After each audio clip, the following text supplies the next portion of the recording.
Good morning बच्चों आज हम आपका जो 9th चैप्टर है ऋतुराज उसकी रीडिंग करेंगे।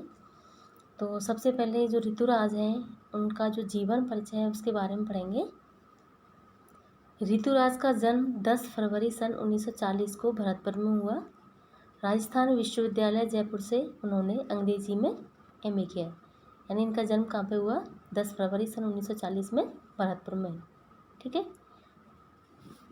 40 वर्षों तक अंग्रेजी साहित्य में अध्यापन के बाद अब सेवानिवृत्त होकर वे जयपुर में रहते हैं।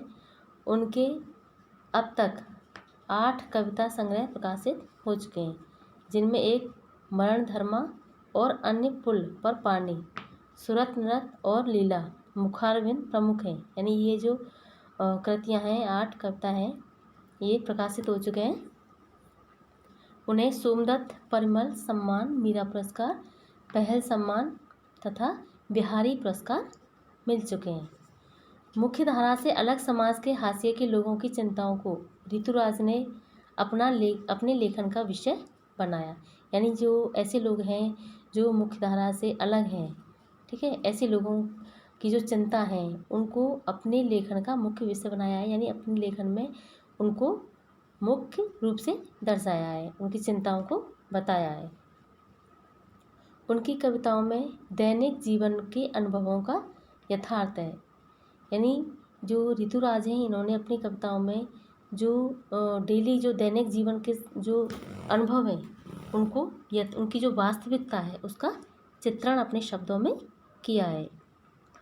वे अपने आसपास की रोज़मर्रा में घटित होने वाले सामाजिक विसंगति और विडंबनाओं पर गहरी निगाह डालते हैं।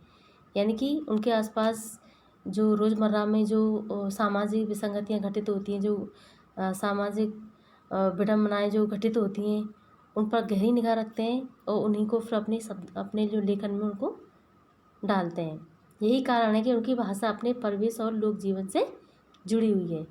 यानी इन्होंने जितनी भी अपनी लेखन में जो विषय चुने हैं वो ऐसे चुने हैं जो जिनको यथार्थ रूप से देखा है, जो उनके आसपास के वातावरण के हैं।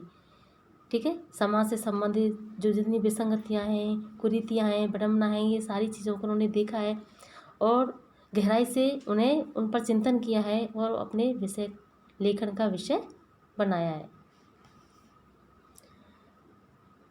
कन्यादान कविता में माँ बेटी को अब ये जो इन्होंने ऋतुराज ने जो लिखा है वो है कन्यादान, यानी कन्या का दान यानी बेटी का दान।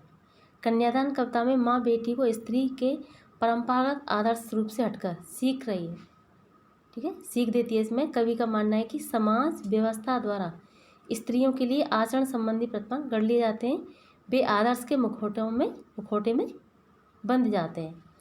कोमलता के गौरव में कमजोरी का उपहास छिपा रहता है। यानी जैसे लड़की कोमल होती है तो उसमें एक तरह से कोमलता में क्या छिपा रहता है? कमजोरी का एहसास। लड़की जैसा न दिखाई देने में इस आदर्शीकरण का प्रतिकार। बेटी माँ के सबसे निकट और उसके सुख दुख की सहेली होती है, इसी कारण उसे अंतिम पूंजी कहा गया है। तो जो बेटी है उसको क्या कहा जाता है? अंतिम पूंजी।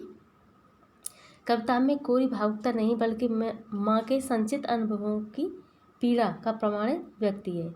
इस छोटी सी कविता में स्त्री जीवन के प्रति ऋतुराज की गहरी संवेदना अभिव्यक्त हुई है।